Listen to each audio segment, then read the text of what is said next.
Yolg'izlikning 100 yili. Kolumbiyalik yozuvchi Gabriel Garcia Marquezning 1967-yilda yozilgan romani. Roman Buendia oilasining ko'p avlodlik tarixini hikoya qilib beradi. Uning patriarxi Jose Arcadio Buendia uydirmasi shaharchasiga asos solgan. Asar jahon adabiyotidagi eng yuksak durdonalaridan biri sifatida shuhrat qozongan. Yolg'izlikning 100 yili romani sehrli, realistik uslubi va mazmuni jihatdan 1960 va 1970-yillardagi Lotin Amerikasi adabiy shon-shuhratining muhim vakillik romani bo'ldi. Roman ilk marta 1967-yil may oyida Buenos Airesda Sudamericana tahririyati tomonidan nashr etilgan. U 47 tilga tarjima qilingan va 50 million nusxadan ortiq sotilgan. Garcia Marquezning mashhur asarlaridan biri sifatida e'tirof etilgan ushbu roman hozirgi ispan tilidagi va jahon adabiyotida ham eng ommabop asarlardan biridir. Yolg'izlikning 100 yili bu Makonda shahridagi Buendia oilasining 7 avlodi hikoyasidir.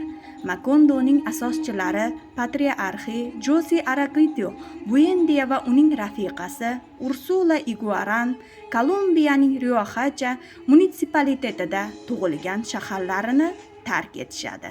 Jose Arcadio Arkani imperator deb ko'rsatgani uchun Xo'roz jangidan so'ng Prudencio Aguilarni o'ldiradi.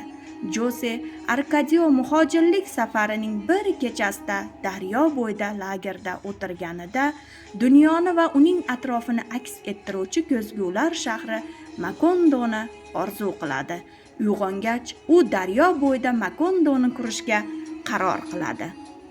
Makondoda dastlab hamma o'zaro teng, baxtli, sadoqatli, to'kin sochin dasturxon atrofida farovon hayot kechirishadi.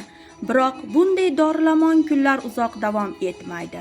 Makondoni nafaqat nafs balosiga yo'liqish, balki ishratparastlik, axloqsiz munosabatlar zulmatga aylantiradi.